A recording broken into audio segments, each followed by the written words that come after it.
সম্মানিত দিনী ভাই বোন, আবুদুল্লাহ ওয়ালা তুশরিকু বিহি শাইআ, পৃথিবীর মানুষ এক আল্লাহর ইবাদত করো, তার সাথে বিন্দু মাত্র শরীক করো না। দুই, বাপ মাকে মেনে চলো। একজন সাহাবী এসে বলছেন, আল্লাহর নবী, আমার বাপ মা আমার কাছে কি পায়? তখন আল্লাহ রাসূল বলছেন, বলো কি পায়? মানে হুমা জান্নাতুকা ওয়া নারুকা, তারাই দুজন তোমার জাহান্নাম, তারাই দুজন তোমার জান্নাত। ওরাই তোমার জাহান্নাম, ওরাই তোমার জান্নাত।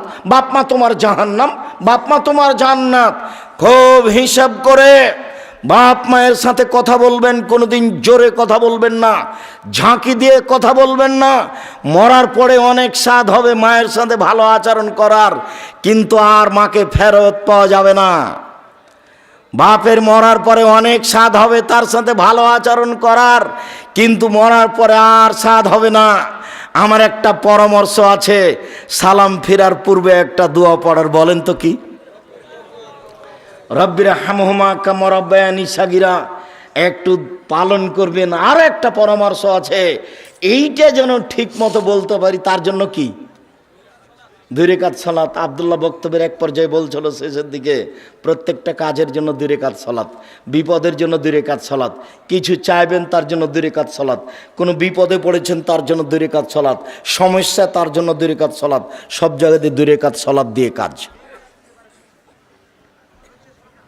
অবিদিল কুরবা, নিকট আত্মীয়র সাথে ভালো আচরণ করো। পৃথিবীতে সবচেয়ে নিকট আত্মীয় হচ্ছে নিজ ভাই। নিজ ভাইয়ের সাথে চলা খুবই কঠিন। আমাদের চাঁপাই নবাবগঞ্জে একটা কথা আছে, ভাই ভাই ঠাঁই ঠাঁই। ভাই কিন্তু চাকরি করে আর একজনের ভাইয়ের ছেলে মেয়ে লালন পালন করে না স্বাভাবিকভাবে। বাপই লালন পালন করে, এক মায়ের 3 ছেলে, সবাই চাকরি করে, ভিন্ন ভিন্ন খায়, ছেলে মেয়ে নিয়ে বউ নিয়ে। এও চাকরি করে, ব্যবসা করে, ছেলে মেয়ে নিয়ে বউ নিয়ে খায়। এও উপার্জন করে, ছেলে মেয়ে নিয়ে বউ নিয়ে খায়। কেউ কারো খায় না। কয়দিন আগে সবাই মায়ের কাছে খাচ্ছিল। অবাক পৃথিবী।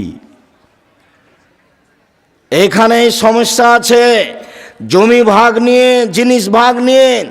আমাদের গ্রামের এক লোক 2 ভাই মিলে মারামারি করতে করতে ঢেঁকি কাটা ভাগ করে নিয়েছে।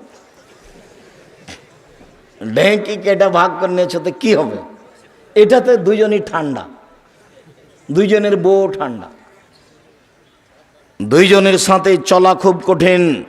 ভাই বড় ভাই ভুল করেছে, আপনি হাত ধরে ক্ষমা নেবেন। এই ছেলে, ভুল তোমার বড় ভাই করেছে, তোমাকে হাত ধরে ক্ষমা নিতে হবে, এটাই নীতি। মুরব্বী, আপনাকে বলছি অনুরোধ, আপনার ছোট ভাই ভুল করেছে, আপনি হাত ধরে ক্ষমা নেবেন, এটাই ঠিক। যখন যে জেলাতে যাই, সেই জেলাতে দেখি প্রায় মানুষ আমার হাত ধরে ক্ষমা নেয়। ভাই মাফ করবেন, আপনাকে না বুঝে আমি অনেক কিছু বলেছিলাম। কি যে হয় খালি নাকি বলে। আমি কোনোদিন ক্ষতি করিনি, আর ক্ষতি করার চেষ্টাও করি না। ঢাকা বিমানবন্দরে বসে আছে একটা লোক, চট করে পাশে এসে সালাম দিয়ে বলছে, আসসালামু আলাইকুম। কথা একটু নরম করে বললে হয় না? তাই আমি বলছি যে নরম করে বললে হয় না, এজন্য তো বলছি। না হবে, নরম করে বললে হবে। খুব জোরে বলছে, নরম করে বললে হবে না, এই জন্যই বলি। আবার বলছে নরম করে বলতে হবে, নরম করে বললেই হবে। এভাবে বলবেন কেন? তো আমি বলছি, এখন বিমানবন্দরে যারা আছে, এখন এই মুহূর্তে জরিপ করা হোক। আমি আব্দুর রাজ্জাক বিন ইউসুফ, আমার কথা বেশি মেনে চলছে, এই সংখ্যা যদি বেশি না হয়, বাংলাদেশে যত আলোচক আছে সবার চেয়ে যদি বেশি না হয়, আমি আজ থেকে আর বক্তব্য দেব না। তখন বলছে, আপনি ঠিক বলেছেন, আমি আপনার কথা মেনে চলি, কিন্তু আমার মনে সাধ হচ্ছিল কোনোদিন দেখা হলে একটু বলবো, তাই বললাম। আল্লাহর কসম, আমি জাতিকে ফাঁকি দিনি। আপনাকে আমি ফাঁকি দিয়ে আমি পরকাল হারাতে রাজি নই। আর বক্তব্য মিঠে কণ্ঠসুরে করা যাবে না। আল্লাহ রসুল বলছেন এজা খাতাবা, জাবের বলছেন এজা খাতাবা, যখন আল্লাহ রসুল বক্তব্য দিতেন, ও হামারা তাই না হো, তার 2 চোখ লাল হয়ে যেত, ওস্তাদা গাজাব হো, তার রাগ বেশি হয়ে যেত, ওয়ালা সৌত হো, তার কণ্ঠ উঁচু হয়ে যেত, কান্ন মঞ্জুর যায়, যেন তিনি সৈন্যদলকে ধমক দেখাচ্ছেন, এই করতে হবে, সেই করতে হবে। এটা ছিল তার বক্তব্যের গতি। কুমিল্লাতে একজন লোক পেশ করছে, উপস্থাপক একজন মওলানাকে পেশ করছে বক্তব্যের জন্য, তখন বলছে এখন আপনাদের সামনে অমুক বক্তব্য দিবে। কি ব্যাপার, ধর্মে এরকম পাগল হয়ে গেছে। কণ্ঠস্বরে বক্তব্য চলবে না, এই কথাই ঠিক। মহান আল্লাহ বলেন অবেদিল কুরবা ওয়াল ইয়াতামা, এতিমদের সাথে ভালো আচরণ করতে হবে। আনা ও কাফিলুল ইয়াতিম, পৃথিবীর মানুষ শুনে রেখো, যে ব্যক্তি এতিমের লালন পালন করবে সে এবং আমি জান্নাতে এভাবে থাকব। তর্জনীয় মধ্যমা তিনি আঙ্গুল দুটি ইশারা করে দেখালেন, তবে দুইটার মাঝে একটু ফাঁক রাখলেন। দেখো, কেউ যদি এতিমের লালন পালন করে তাহলে সে আর আমি জান্নাতে এভাবে থাকব।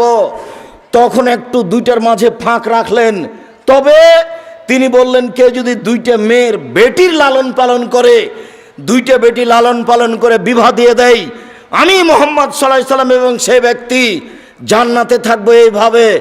তখন এই আঙ্গুল দুটি দেখালেন, তখন আঙ্গুল দুটি জমা করে দিলেন।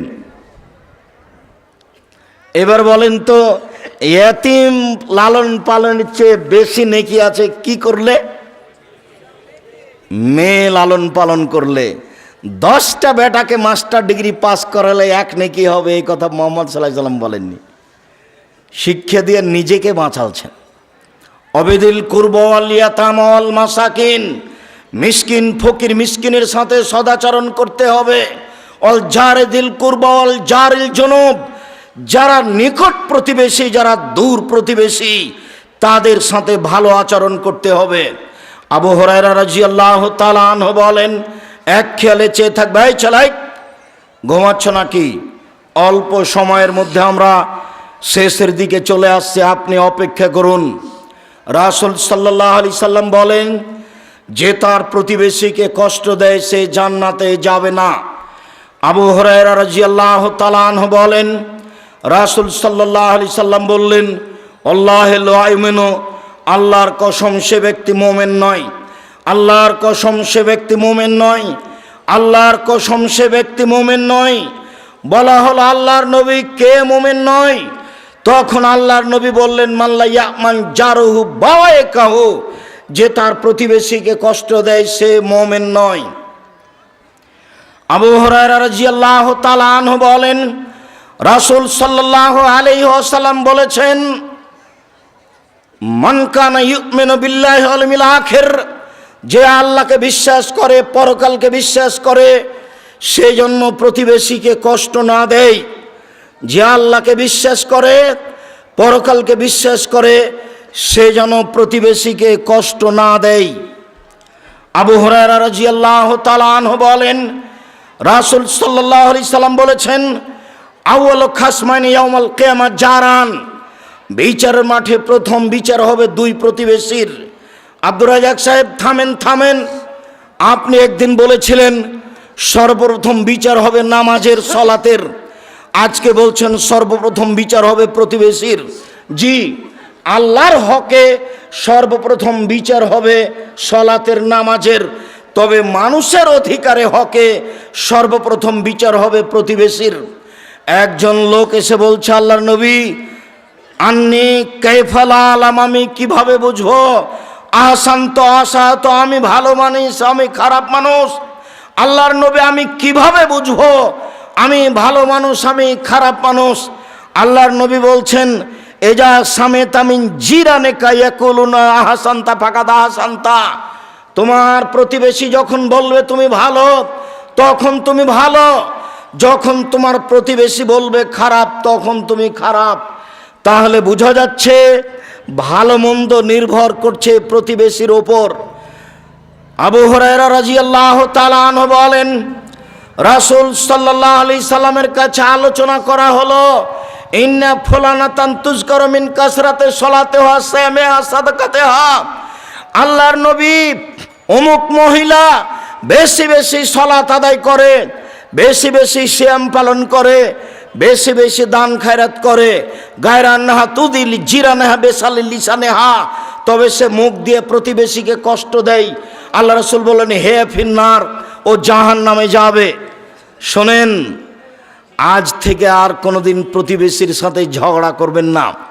উপস্থিত বৈঠকের মুসলিম বোন শোনেন, পাশের ছাগলে আপনার সিম গাছ কেটে দিয়েছে, এ কথাই ঠিক। এরপরে আপনি তার সাথে ঝগড়া করবেন না। প্রতিবেশী আপনার অনেক ক্ষতি করছে, এ কথাই ঠিক। এরপরে আপনি তার ক্ষতি করার চেষ্টা করবেন না। চারটে জিনিস আছে যার, সব কিছু আছে তার। চারটে জিনিস আছে যার, সব কিছু আছে তার। এক, ভালো স্ত্রী। দুই, ভালো প্রতিবেশী।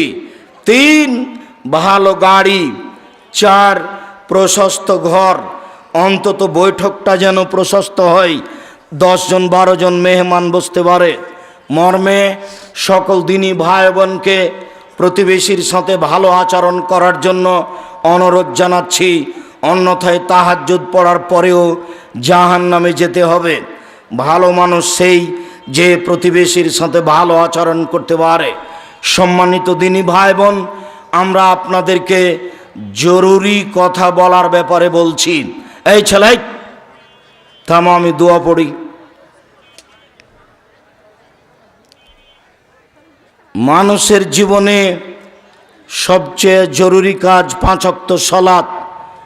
মানুষের জীবনে সবচেয়ে জরুরি কাজ হালাল রুজি। মানুষের জীবনে সবচেয়ে জরুরি কাজ কোরআন তেলাওয়াত, অন্তত সূরা ইখলাস।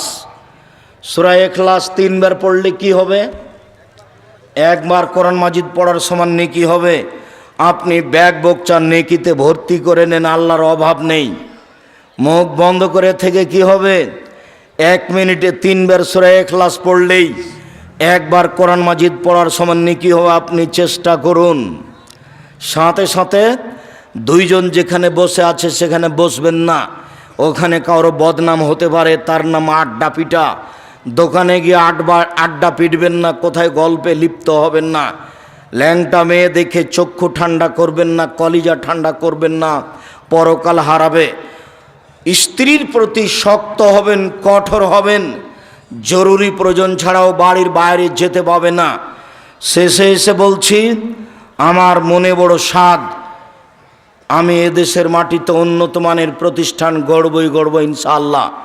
সেটাই জামিয়া সালাফিয়া ডাঙ্গিপাড়া পবা রাজশাহী, সেটাই জামিয়া সালাফিয়া রূপগঞ্জ নারায়ণগঞ্জ ঢাকা, সেটাই জামিয়া সালাফিয়া তেঘরা বিরল দিনাজপুর, সেটাই জামিয়া সালাফিয়া 6 মাইল বাবুগঞ্জ বরিশাল, আরও অন্যান্য ডিস্ট্রিক্টে হবে বলে আশা করছি। এখন এই 2টা প্রতিষ্ঠানে 4000 ছেলে মেয়ে থাকে। তার 350 জন এতিম দুস্থ, 300 জন এতিম, 50 জন দুস্থ। এদের জন্য দোয়া করবেন, আল্লাহ যেন এদের কবুল করেন। জামিয়া সালাফিকে যেন আল্লাহ কবুল করেন। সামনে 3-4 মার্চ জামিয়া সালাফে রূপগঞ্জ নারায়ণগঞ্জ ঢাকায় সম্মেলন।